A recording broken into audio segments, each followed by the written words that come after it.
Graça e paz, irmãos. Quero dizer da alegria de retornar à minha igreja. Quero dizer da alegria de retornar de férias. Nós fomos abençoados por um tempo de férias. Estivemos no mais belo estado desse país. Estivemos em Goiás.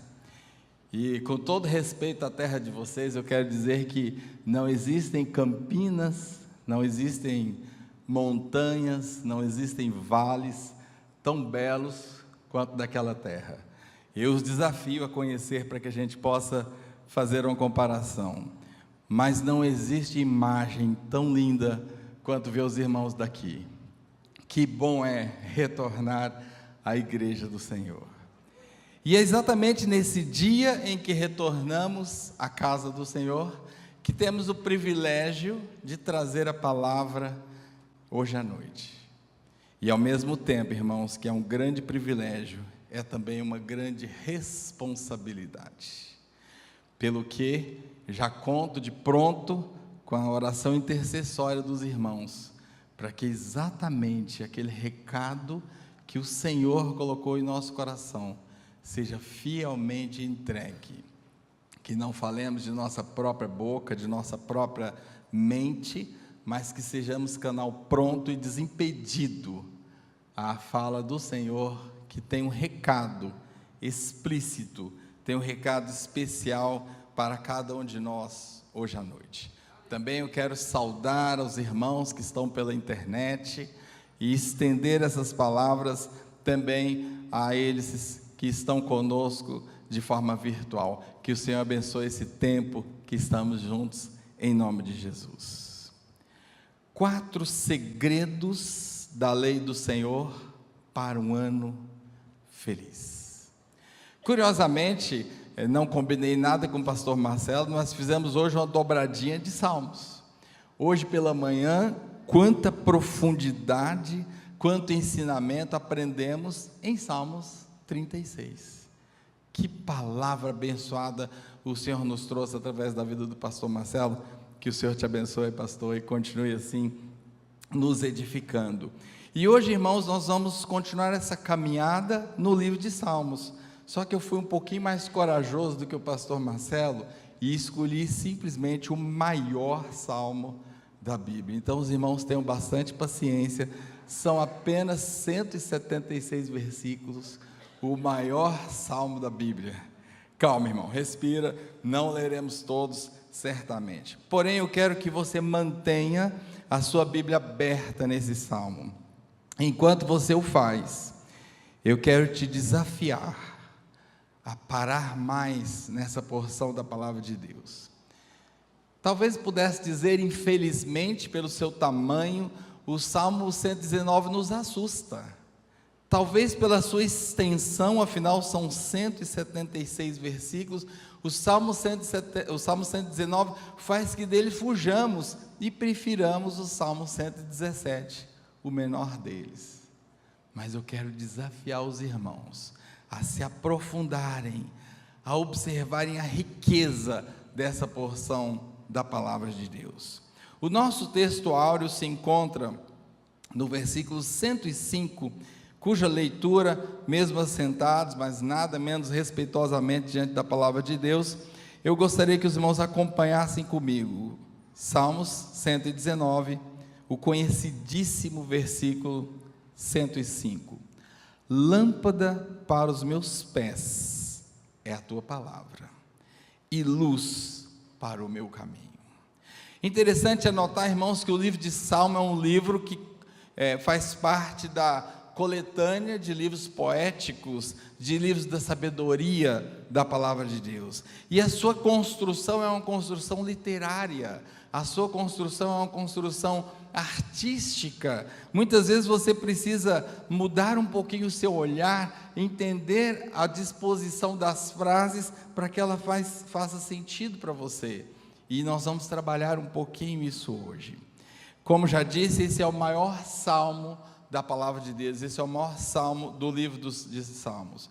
E esse salmo ele é estruturado de uma forma bastante particular, São 22 salmonetes, são 22 pequenos salmos adidos a cada 8 linhas. E curiosamente, a cada 8 linhas, forma-se um acróstico, iniciando-se com uma letra do alfabeto hebraico, da primeira à 22ª letra. Daí, 176 versículos. Que construção interessante, talvez uma forma de buscar facilitação da memorização, ou simplesmente um recurso literário, um recurso artístico. A sua autoria é muito discutível. A palavra de Deus não deixa claro quem escreveu, se é que um único autor o fez, quem escreveu o Salmo 119. Há, porém, boa parte dos autores que defendem que o Salmo 119 vem da pena de Davi. E talvez a gente possa realmente reconhecer alguns vislumbres, algumas características muito próprias da vida de Davi: o sofrimento, a perseguição, o numerário de inimigos, o gosto pela vida pastoril, as referências à cultura das ovelhas, e os irmãos podem facilmente observar esses aspectos, observando, lendo cuidadosamente esse rico texto da palavra de Deus. E qual é a tônica do Salmo 119? Se nós pudéssemos resumir numa frase, se nós pudermos trazer um substrato desse extenso capítulo de Salmo, nós poderíamos dizer que a tônica do Salmo 119 é a apresentação da palavra de Deus como a lei do Senhor. E é com esse olhar de entender e de observar essa perspectiva da palavra de Deus como a lei do Senhor, que nós vamos fazer algumas considerações hoje à noite. Interessante, irmãos, que as leis do Senhor revelam o caráter de Deus. Da mesma forma, a formatação em leis, da forma como foi construído o Salmo 119, também revela-se o caráter de Deus. As leis do Senhor não são revogáveis. Curioso a gente pensar nisso. Elas são para todos, elas são universais e elas não são revogáveis. Além de serem irrevogáveis e universalmente aplicáveis para todos, as leis do Senhor não admitem desconhecimento, embora frequentemente cometamos esse pecado de desconhecer as leis do Senhor. E é curioso que neste aspecto se parece com as leis humanas. Nós pensemos nas nossas leis nacionais, não podemos absolutamente argumentar desconhecimento de uma lei qualquer para infringi-la. Está implícito que todo cidadão brasileiro deve conhecer as leis do seu país.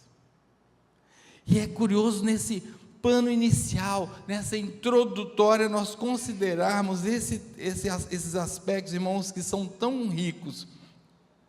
Já são passados 14 dias desse ano, e talvez a primeira pergunta que a gente então deva fazer, se a lei do Senhor, se a palavra do Senhor tem toda essa força e essa caracterização, quanto eu tenho devotado do meu tempo, do meu dia, dos meus recursos para a palavra de Deus?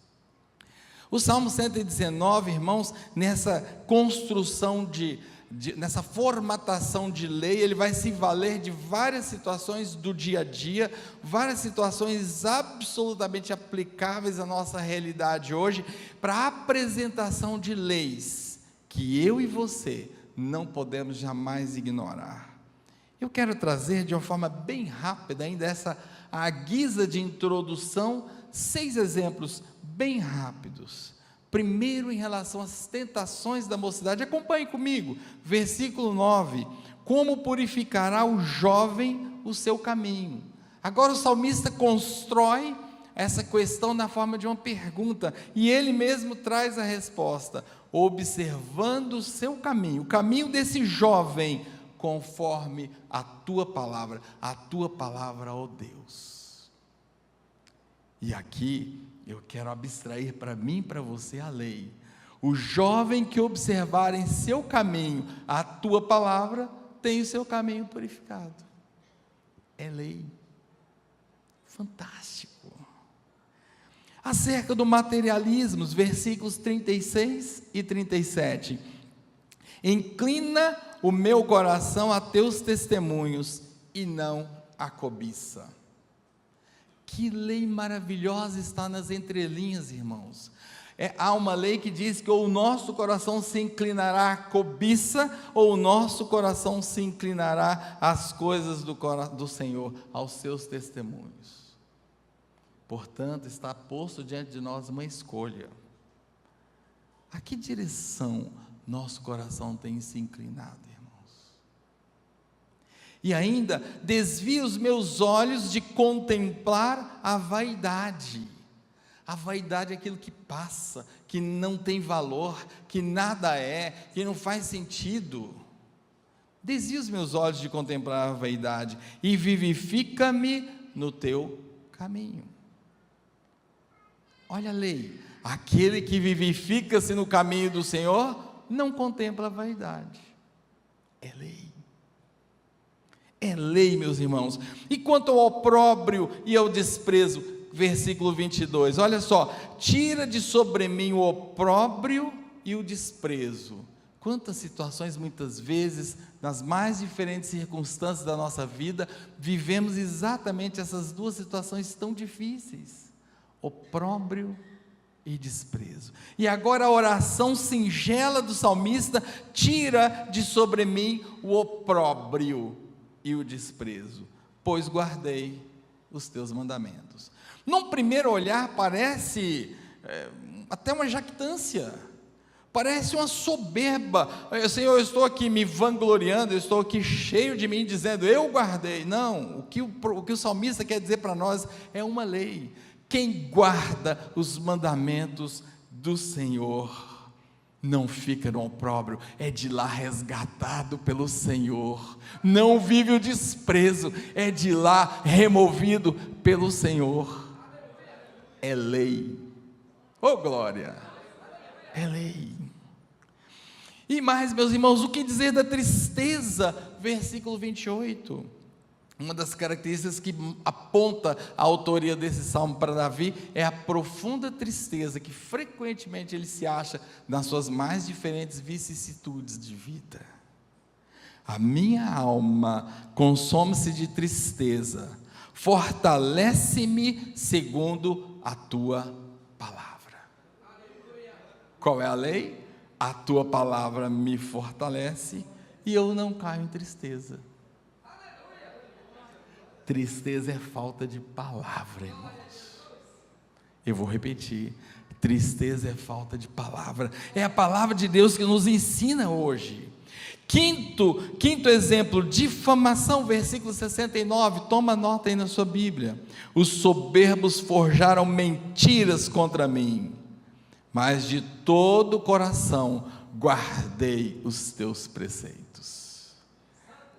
Aquele que guarda os teus preceitos de todo o coração não sofrerá o dano quando levantarem difamação e mentira contra ele. É lei, está estabelecido na palavra de Deus. Tomemos posse, irmãos. Sexto exemplo, perda de liberdades.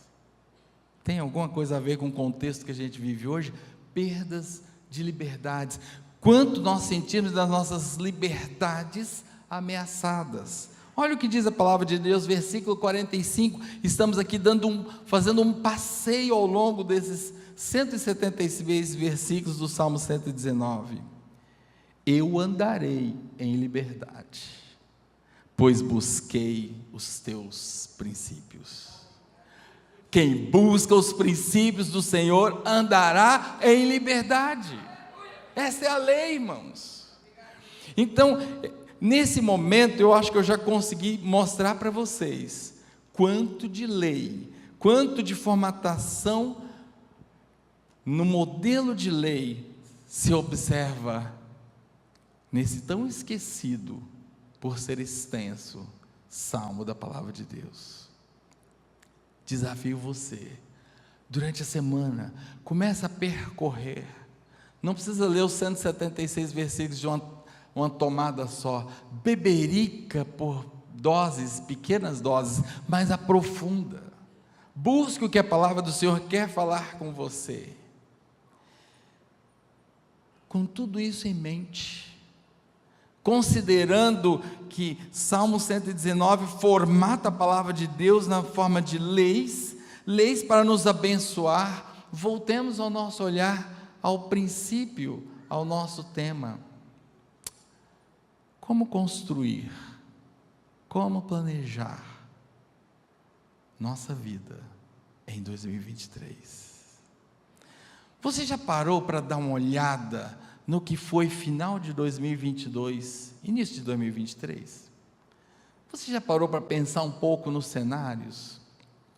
Quanto, irmãos, de incerteza, quanto de insegurança, quanto de rumores, quanto de tremores, quanto de abalos. E já quero tranquilizar os irmãos que não estou aqui com a minha mente fechada no âmbito político nacional, eu estou com um olhar muito mais aberto. Olhe para o mundo, os cenários se repetem, exatamente com essas características, e isso vai nos minando, irmãos, isso vai trazendo um certo desânimo para nós, porque eu vou planejar o meu ano, porque eu vou sonhar coisa alguma, diante de circunstâncias e de perspectivas tão ruins, tão sombrias. Como planejar e como executar o que se planejou para 2023 nessas circunstâncias? E agora eu quero então evocar o nosso texto áureo para que a gente comece a entender o que o Senhor tem para nós em 2023, para que nós possamos entender o que esse salmo tem a ver com o meu e com o seu planejamento 2023. Eu quero que nós voltemos ao versículo 105, luz para o caminho. Quando nós pensamos em caminho, nós pensamos em direção, nós pensamos em rota, nós pensamos em trajetória, nós pensamos em planejamento estratégico. Essa é a ideia de caminho. E agora vem a palavra do Senhor e diz assim: a palavra do Senhor é a luz para o nosso caminho em 2023. Irmão, já entendeu que em 2023 você precisa ter um novo relacionamento com a palavra de Deus? Já entendeu que em 2023 o relacionamento a lá desodorante, ou seja, colocar no âmbito axilar para trazer a Bíblia à igreja, não serve mais para a sua relação com Deus? Me desculpe. A Bíblia deixada, empoeirada e fechada ao longo da semana não fará diferença na sua vida. Não adianta carreá-la para a igreja no domingo. Não adianta. Amém? Porque se eu quero luz para o meu caminho, nesse ambiente tão sombrio, nessa perspectiva que parece nada bela para os nossos dias, eu preciso do relacionamento com a palavra de Deus, para que essa luz venha ao meu caminho. Lâmpada para os pés. Quando nós pensamos em pés, irmãos, nós pensamos em execução. Agora acompanhe comigo, olha que belo, olha que par. O caminho aponta planejamento, tão coerente, tão convidativo para o início de ano. Mas de nada adianta o caminho se não houver pés que o planilhem. De nada resolve o caminho se ele não for palmilhado. E agora a palavra de Deus nos traz mais uma compreensão. Lâmpada para os pés é a tua palavra. Num primeiro momento pode não fazer muito sentido para você, então eu quero te trazer uma contextualização. Nós estamos falando aqui de uma cultura do Israel antigo. Nós estamos falando de uma topografia de relevo acidentado. Nós estamos falando de caminhos ermos, muitas vezes picos no meio de vegetação agreste, cheio de pedras, cheio de rochas incertas, cheio de buracos, cheio de serpentes noturnas, que amam abocanhar tornozelos dos incautos. E agora então esse povo que muitas vezes tem que fazer incursões noturnas, pensem por exemplo, o pastor ao retornar das suas incursões com as ovelhas, muitas vezes era surpreendido pelo rápido cair da noite, e ele terminava a sua caminhada no escuro. Sabe o que inventaram? Inventaram a moda da vez, grandes alpargatas feitas de couro, muito maior que o pé do seu usuário, que na frente tinha um recipiente, enchia-se de azeite, colocava-se fogo, e agora a cada passo havia uma iluminação especial. Agora não se tropeçava em pedra, agora não se calcava o pé em buraco, onde poderia haver um basilisco pronto para o ataque, ou quem sabe uma víbora terrível à espera daquela tropeçada. Agora o caminhar era seguro, porque havia uma iluminação para cada passo, cada pisada era claramente iluminada por aquela maravilha da indústria de calçado da época. Eu preciso de evocar essa imagem para entender que a palavra de Deus é luz para o caminho, mas também é lâmpada para os pés, planeja a direção e ajuda na execução. É assim, irmãos, que nós vamos ter um 2023 diferente. É assim que nós vamos ter um 2023 abençoado, apesar das perspectivas lá de fora. Problema das perspectivas, nós teremos um 2023 abençoado. Amém? E agora então, quais são os segredos para que eu tenha essa iluminação de caminho? Qual é o segredo para que eu tenha essa iluminação dos meus passos, de acordo com o que me afirma a palavra de Deus? E eu quero apresentar para os irmãos 4 segredos. Feito todo esse pano de fundo introdutório, 4 segredos para que o meu caminho e o seu caminho, para que os meus passos e os seus passos sejam iluminados em 2023. Primeiro segredo: faça da palavra do Senhor fonte de instruções. Eu me impressiono com o comportamento dos jovens. Muitas vezes na universidade, ao propor uma questão qualquer, eu me impressiono com o comportamento.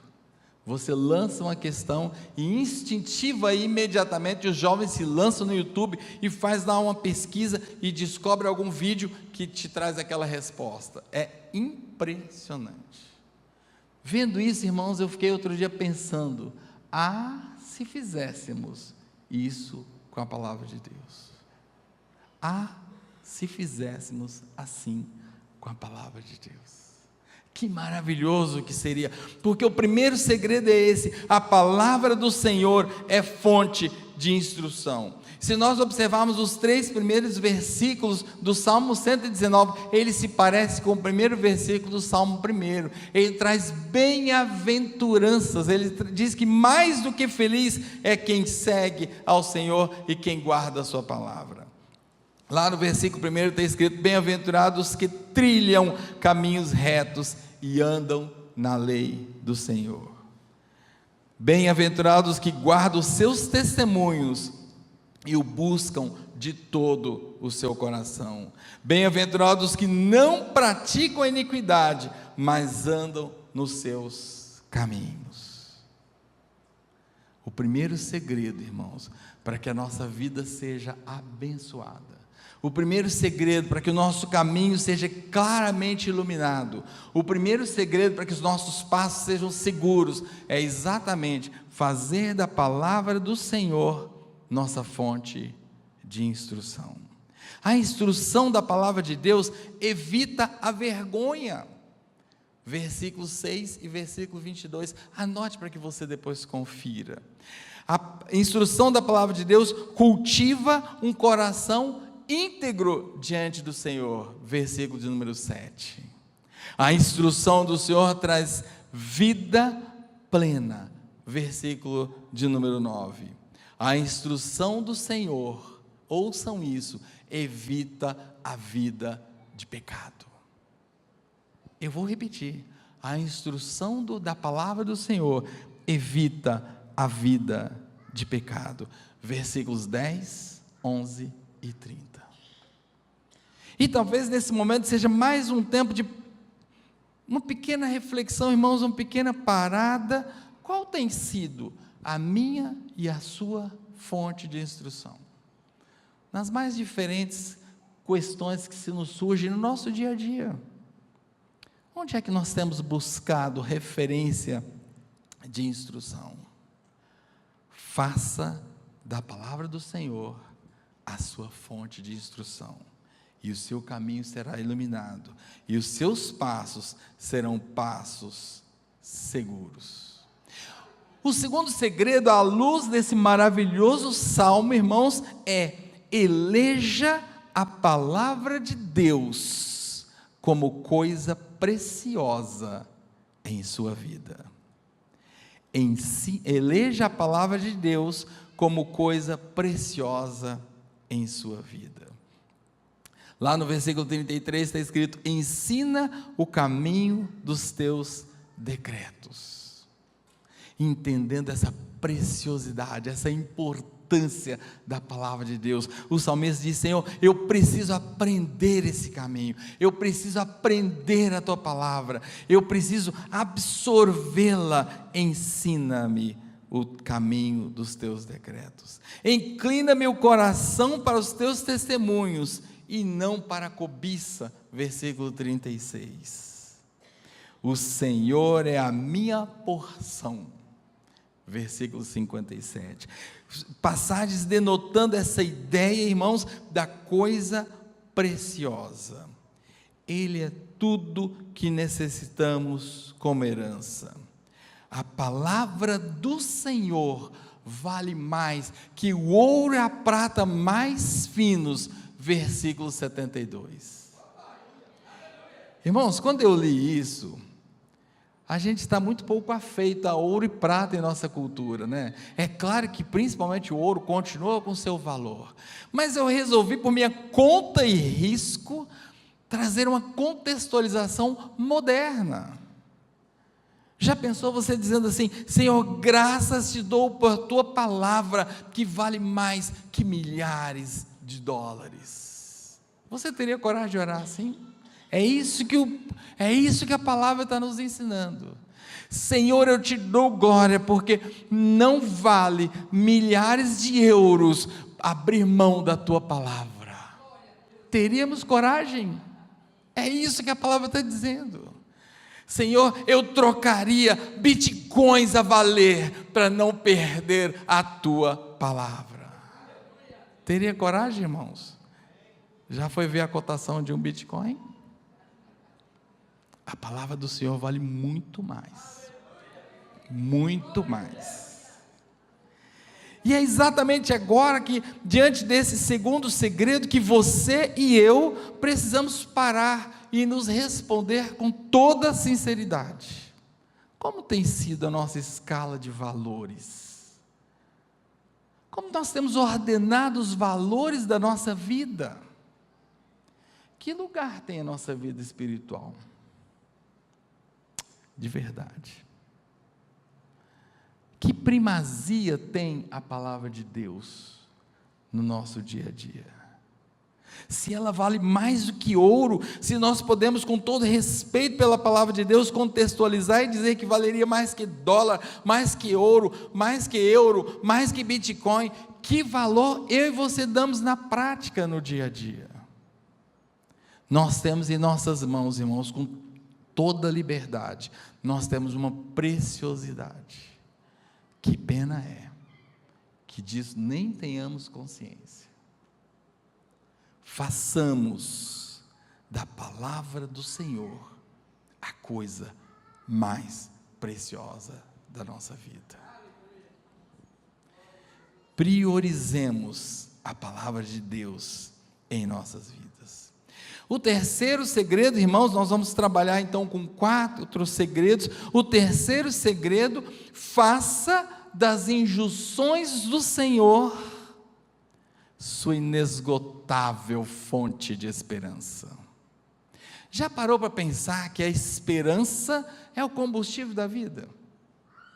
Se tirar a esperança, já não mais faz sentido. Alguém disse que a esperança é a última que morre, e outrem corrigiu, dizendo que a esperança é a que não morre. Seja como for, irmãos, de fato, nós precisamos ter sempre a ideia de uma esperança. A gente precisa ter sempre um alvo a seguir, uma expectativa, algo que nos move, que nos assegura, que nos sustenta. Coisas que podemos chamar de esperança. E é interessante que há uma situação muito crítica. A palavra de Deus não deixa claro que coisa é essa tão crítica, que momento é esse tão difícil, que leva o salmista a fazer essa descrição. Porém, ele consegue trazer esse senso de uma situação a mais absolutamente crítica possível. Olha só: já me assemelho a um odre de fumaça. Ou seja, ele se encontra espiritualmente seco, contaminado pelo mundo, já não tem mais valor nenhum. Sou assemelhado a um odre de fumaça.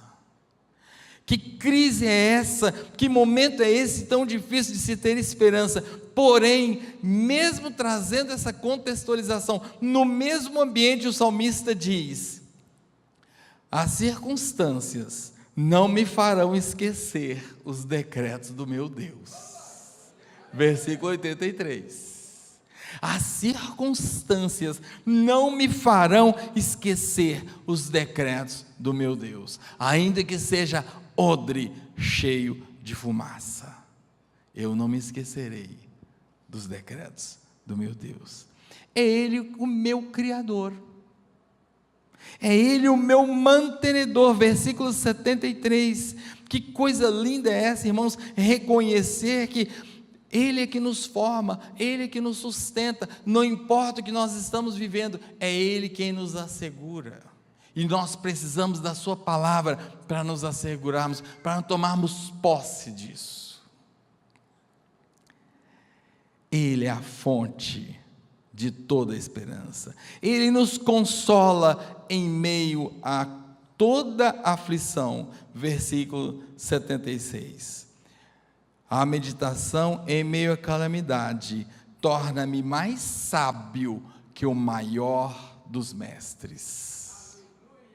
A meditação na sua palavra, mesmo em meio à calamidade, me faz mais sábio que o maior dos mestres.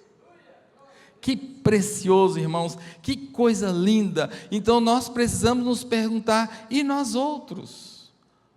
Em quem temos depositado a nossa esperança? Será que a nossa esperança tem sido colocada em pessoas, em homens, em situações, em nosso bom emprego, em nossa boa condição social? Onde tem estado assentada a nossa esperança? E finalmente, irmãos, o quarto segredo que o Senhor quer nos trazer hoje à noite: a força da palavra do Senhor é o canal do Espírito Santo a falar em nossos corações. Todos nós falamos, todos nós almejamos ouvir a voz do Espírito Santo, todos nós almejamos na sinceridade, na integridade do nosso coração, a seguir o que o Senhor quer para nós, mas nós precisamos de um catalisador. Nós precisamos de um meio que traga essa revelação do Espírito do Senhor, da vontade do Senhor para nossas vidas. E o quarto segredo é exatamente dizer que a palavra do Senhor é esse canal. É esse canal. A vida espiritual, A vida com o Senhor, o relacionamento com o Senhor é particular de cada um de nós, e depende da estreiteza, da comunhão com Deus, e depende da audiência do Espírito Santo, e depende, portanto, do quanto eu me relaciono com a palavra. Interessante, irmãos, que nós vivemos uma era que muitas vezes nós queremos terceirizar a nossa comunhão. A intercessão é maravilhosa, a intercessão é muito importante, mas quantas vezes nós saímos pedindo aos irmãos que orem por nós, e nós mesmos não oramos mais, afinal tantos estão orando por nós, mas não pode, que oremos por nós, porque a palavra diz que a oração do justo pode muito em seus efeitos, mas isso não dispensa eu e você de clamarmos diante do trono da graça, porque relacionamento com Deus é pessoal, exclusivamente pessoal. A intercessão só fortalece essa relação, mas não a substitui. Você e eu precisamos entender isso. Ao caminhar, irmãos, para o final do capítulo, é interessante que alguns movimentos vão se observando. A apresentação é muito virada para o para mim, a minha pessoa é muito voltada, e de repente se estabelece a ideia de um tribunal. Observe, nos últimos versículos do Salmo 119, você vai notar isso. E agora o salmista desfila uma enormidade de inimigos e os apresenta ao Senhor, e do Senhor espera salvação, e é absolutamente pessoal, é absolutamente em primeira pessoa que ele faz estas imprecações ao Senhor, que ele clama ao Senhor. Ele não terceiriza o seu clamor ao Senhor, ele o faz, apresentando ao Senhor os seus inimigos. Interessante também notarmos, a partir do versículo 164, o zelo pessoal do salmista é tão intenso, que ele diz o seguinte: 7 vezes ao dia te louvarei. Irmãos, como isso me impressionou essa semana. 7 vezes por dia te louvarei. E tenho certeza, isso aqui não é força poética, não é recurso literário, é realidade. É um retrato de uma vida que entendeu o valor do relacional. Você já parou para pensar, dividir seu dia em 7 momentos, para tudo, e falar com Deus? Coisa maravilhosa. Ainda que seja por um instante. Que exercício espiritual maravilhoso, irmãos, se fizermos isso. 7 vezes ao dia, parar para louvar, para se conectar com o Senhor. Que coisa maravilhosa. E finalmente, no último versículo, há uma confissão pessoal que particularmente acho maravilhosa, e é um outro indício que aponta a autoria davídica desse salmo. Olha o que está escrito: desgarrei-me como ovelha perdida. Ele está confessando ao Senhor: desgarrei-me como ovelha perdida. Aqui é interessante, ele está se reconhecendo como ovelha, com toda a sua limitação. Quem estuda ovelha sabe que ovelha é perdida, ovelha precisa da direção do pastor, e ele está dizendo que ele fugiu dos auspícios pastorais, e agora ele se desgarrou, e desgarrado não conseguirá retornar ao aprisco. Daí essa confissão na forma de clamor, daí essa oração: resgata o teu servo, porque não me esqueci dos seus mandamentos. Lembram-se da formatação de leis? Aqui está uma lei preciosa: aquele que não se esquece dos mandamentos do Senhor será resgatado quando se desgarrar como ovelha perdida. Que segurança, irmãos! Que coisa maravilhosa! Vale a pena se dedicar ao Deus dessa palavra, vale a pena gastar tempo com ela, porque essas leis todas zelam por nossas vidas. E finalmente, para a gente finalizar esse quarto segredo, Eu quero voltar lá no princípio do capítulo, lá no versículo 11. Se essa porção da palavra de Deus não estiver grifada, grifa aí na sua Bíblia, porque ela é muito profunda. Diz assim: escondi a tua palavra no meu coração, para não pecar contra ti. Sabe, irmãos, existe um problema, nem deveria ser um problema, mas é um problema da nossa cultura, aqueles versículos que, particularmente a gente que nasceu na cultura cristã evangélica, a gente repete a exaustão, mas não entende determinadas passagens. O que o salmista está dizendo é o seguinte: ele se saturou da palavra de Deus, o seu coração está repleto da palavra de Deus, e isso é um antídoto para que ele não peque. Agora pensem comigo a circunstância: por um processo, do qual já falaremos, o salmista se enche da palavra de Deus, ele tem seu coração saturado da palavra de Deus, e agora vem a circunstância de pecado, e ele está agora na iminência de pecar, e o Espírito Santo, lembra do canal? E o Espírito Santo vai adverti-lo daquela condição iminente, e ele precisa evocar aquele substrato do qual o coração está cheio. Então, com toda facilidade, o Espírito Santo pega aquela ficha, aquela porção da palavra de Deus, da qual está cheio o coração, e traz à mente, e aquela situação de pecado é evitada. É isso que a palavra de Deus está falando. Agora, irmãos, se o nosso coração está ressequido, dessaturado da palavra de Deus, o Espírito Santo até tenta buscar o substrato e não encontra, então passamos adiante e sofremos a pena do pecado, porque não havemos escondido a palavra de Deus em nosso coração.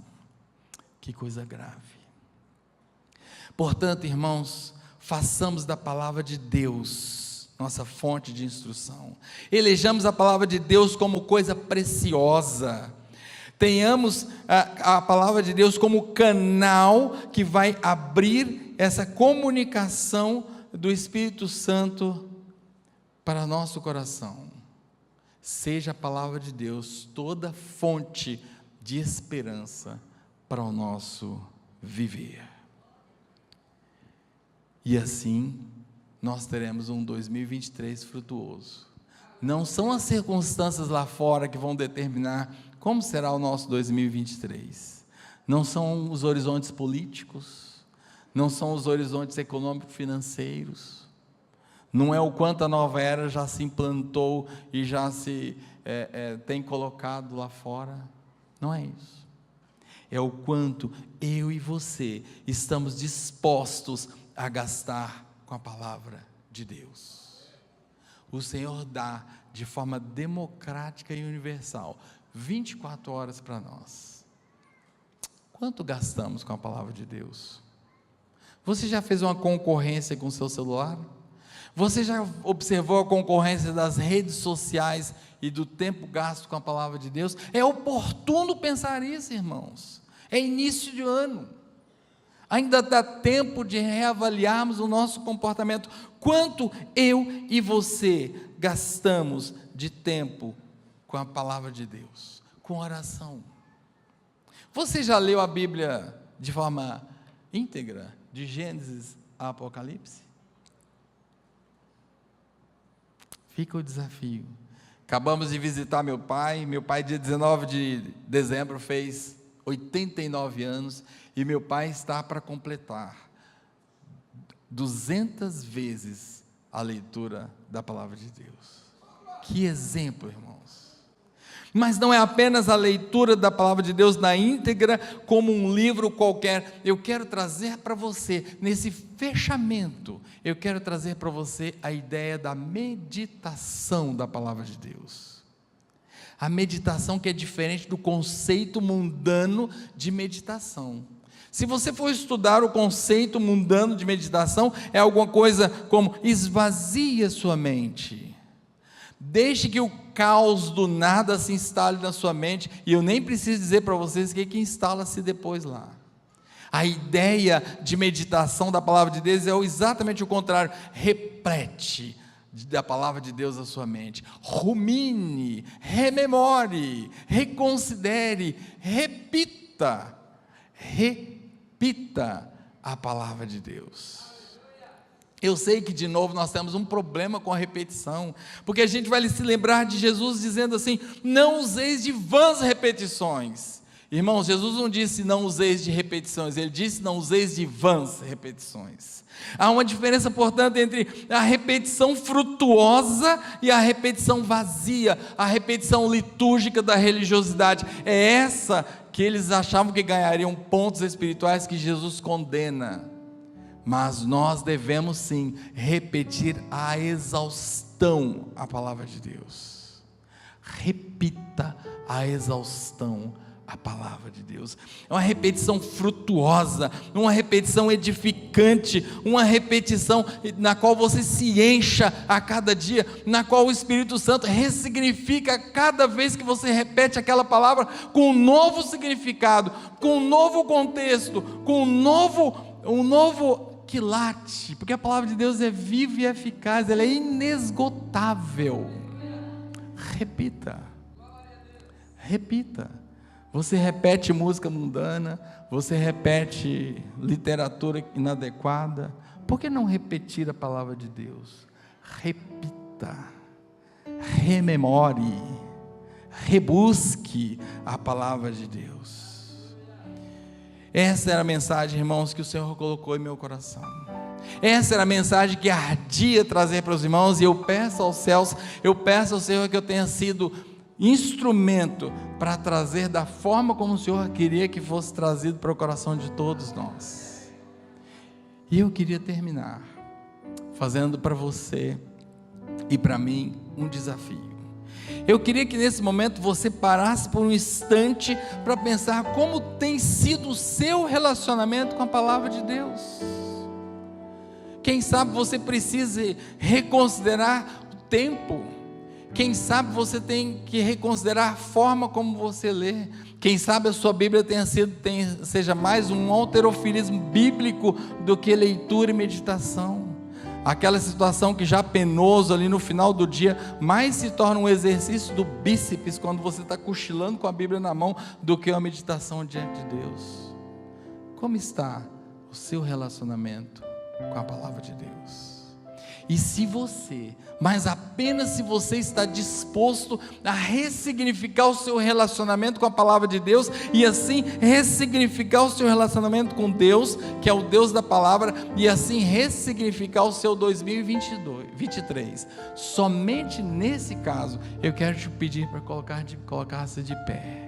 Se você entende: Senhor, eu preciso de mais, Senhor, eu quero mais de Ti, eu quero entender mais a Tua palavra, eu quero gastar mais tempo, menos redes sociais e mais palavra de Deus, então você vai colocar diante de pé, não porque eu estou pedindo que você se coloque de pé, mas você está se colocando de pé diante de Deus, e Deus vai te ver de pé, e Deus vai te abençoar, e vai edificar a tua vida. Pai, eu quero te glorificar, Senhor, eu quero te exaltar, ó Pai, com os meus irmãos, e aqui já estou de pé, Senhor, antes mesmo dele, ó Pai, desejoso, sequioso, ó Pai, carente da Tua palavra, Senhor, pedindo: venha o Espírito Santo e usa a Tua palavra como canal, e traga mais palavra, satura, Senhor, satura, que falemos espontaneamente a Tua palavra, Senhor, tão cheio se encontre os nossos corações, ó Pai, repleta, ó Pai, dá significado, Senhor, comunica a Tua palavra, Senhor, não permita que os nossos ouvidos sejam tapados, Senhor, mas ressignifica a cada dia a Tua palavra. Faz crescer nossa vida espiritual através do relacionamento com a Tua palavra, Senhor. Seja em 2023, ó Pai, a palavra do Senhor a luz para o nosso caminho, Senhor. Seja em 2023 a Tua palavra a lâmpada para os nossos pés, Senhor. Não permita, Senhor, que saiamos 1 milímetro daquele caminho que o Senhor tem proposto, que saiamos das veredas da justiça, conforme é a Tua vontade, Senhor, explanada na Tua palavra. Pai, abençoa a tua igreja que se coloca de pé, desejosa nessa noite, ó Pai, de um novo tempo relacional contigo, ó Pai. Eu oro assim em nome de Jesus, amém.